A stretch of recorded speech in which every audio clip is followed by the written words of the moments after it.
Madaling araw noong May 2015, natagpuan duguan sa loob ng tricycle si Fred Miranda, 52 taong gulang. Ayon sa dating barangay captain na unang rumesponde sa crime scene, katatapos lang daw ng diskuhan o sayawan sa fiesta ng kanilang barangay nang manaksak ang suspect na si Ben Ostaga. Patapos na nga yung disco, kaya uwian na yung mga tao at sa kanilang pag-uwian, diyan naganap yung pangyayaring nasaksak. Tumakbo sa akin yung mga tao at sinabi na mayroong sinaksak doon sa labas ng sayawan. Ang puntahan ng dating kapitan ang nakaandusay ng biktima. Nakita ko rin yung kutsilyong nakabaon sa kanyang tagiliran. Ay wala na akong magawa, kumuha na lang ako ng service dito sa bahay at saka ikarga ko dalhin sa ospital. Mula sa barangay San Vicente, tinakbo si Fred papuntang ospital. At nang makarating sa ospital, dito na nawalan ng malay ang biktima. Ayon sa police blotter na ibinahagi ng Hamindan Police, nasa 13 pulgada o singhaba ng ruler ang laki ng kutsilyong ginamit ng suspect sa pananaksak sa biktima. Ganito raw kahaba ang pumasok at ibinaon sa katawan na naging dahilan ng agaw buhay na sitwasyon ni Fred sa pagamutan. Ilang oras pa lumipas nang malaman ng asawa niyang si Perla Miranda, 50 taong gulang, ang sinapit ng asawa sa diskuhan. Grabe nang kasakit kaamon nga buot mamahay. Nang waiman sa mga sala, waiman sa mga kaaway. May bata ako katong anong parang kabulan. Wainan da ako ginahambal nga ang asawa ko at tuya sa ospital.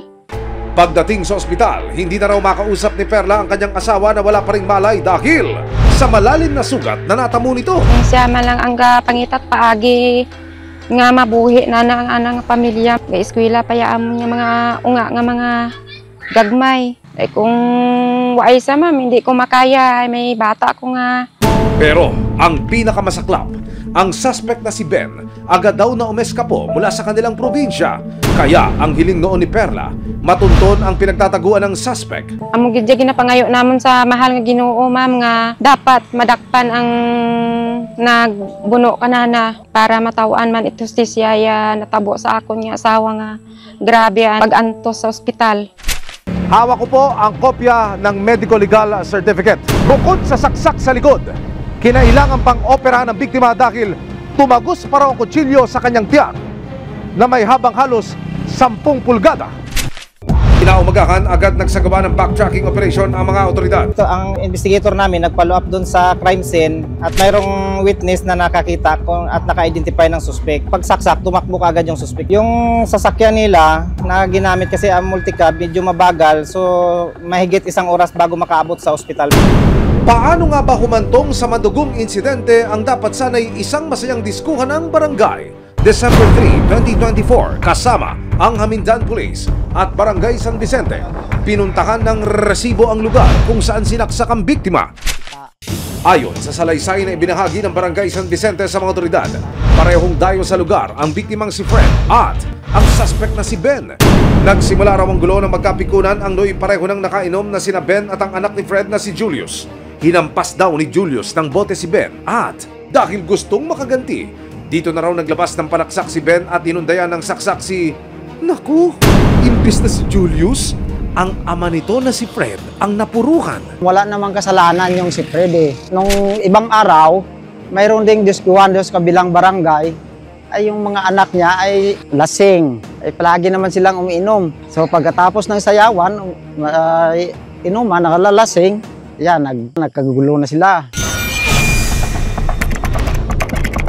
May 19, 2015, nagsampa ng reklamo ang pamilya ni Fred laban kay Ben. Matapos ang 4 na buwan, September 1, 2015, ibinaba na ang warrant of arrest laban kay Ben na nowhere to be found na sa kanilang lugar. Sa loob ng 9 na taon, bigo ang mga otoridad na matunton si Ben Ostaga. Pero, Setyembre nitong taon, inatasan na ang Criminal Investigation and Detection Group para hulihin ang suspect. Paano nyo nalaman na narito sa National Capital Region, narito sa Quezon City, yung target, yung akusado ho sa krimen na ito? Itong tao na to nagyabang na mayroon daw siyang yun nga nasaksak doon sa kanila. Hindi niya alam na yung palang kwentuhan niya sa ADG force multiplier sa community. Itong force multiplier natin dumulog sa sa ating tanggapan at binirify natin doon sa ating e-warrant. September 24, 2024 kasama ang resibo, sinimula nang hanapin ang suspect sa terminal kung saan daw ito nagtatrabaho bilang barker. Pero matapos ang 2 oras, walang Ben na nagpakita. October 3, 2024, sinubukan ulit ng CIDG DSOU na masilo si Ben. Ilang sandali pa, nasipat na siya ng mga operatiba na nagtitinda at nakikipag-usap sa mga tricycle driver sa isang toda. Ben, tila ang laki yata ng ngiti mo for today's video. Smile lang ng smile dahil may gustong mag-hello sa'yo mula sa iyong nakaraan. Posas. Ang malaking ngiti ni Ben biglang naging busangot dahil hindi raw siya ang hinahanap ng mga operatiba. Ano ba si Ben Villaran Ortegan? Ha? Sabi ganito po, kilala ka na namin, tinuro ka na namin. Ben, ikaw ay may karapatan manahimik o magsawalang tubo. Ano man ang iyong sabihin ay maaaring gamitin pabor o laban sa iyo sa anumang hukuman. Dinala si Ben Ostaga sa tanggapan ng CIDG Krame. Nakapanayam ng resibo ang suspect. Ipinakita pa niya ang bakas ng pagpukpok sa kanya ng bote ng anak ng biktima. Pagsaksak ko, nagtakbo na rin ako. Hindi ko na sinasadya yun, nabigla lang din ako eh. Ayun, pinala na ako, yun, gumanti lang din ako. Dito, yung sugat pa nga ako. Ayon kay Ben, hindi raw niya alam na nagtuloy pa ng kaso ang pamilya ni Fred. Wala mga reklamo. Antes nga dito na sa Manila, yun. May narinig ako dito, may waran. Sige, sabi ko anin ko na lang yan. Asinsan lang nila ako eh. Siyempre nabigla lang talaga. Hindi ko yung nasadya ang sobrang galit yun eh. Akala ni Ben ay all in the past na ang di umano'y nagawa niyang krimen, pero makalipas ang 9 na taon, tila nagbabalik ang isang multo ng kanyang nakaraan. Hindi niya alam na matapos ang 1 buwang pagkaka-ospital noon, nabuhay ang biktimang si Fred. Away kami, nag-away ma'am. Gulpi nam lang ako ma'am, kag bunon ma'am. Kag lumalagyo dayon ma'am. Salamat na ko ma'am, ay nabuhi pa man ako mama. Nalipay gid ako nga nakita ko siya nga daw mayad di ana nga pamatsyag. Grabe ya kalipay namon ma'am, pati mga unga ko. Dahil sa sinapit ng biktima, naharap si Ben sa kasong frustrated murder. Gaano ho kabigat ang parusa nitong frustrated murder na kaso? Penalty nito is nasa 12 years and 1 day to 20 years. Oo. Kaya medyo mabigat-bigat ito. Ang sugat na tinamo ni Fred isang malalim na marka ng pangalawang buhay at palatandaan ng isang karumal-dumal na krimen na kailangang panagutan.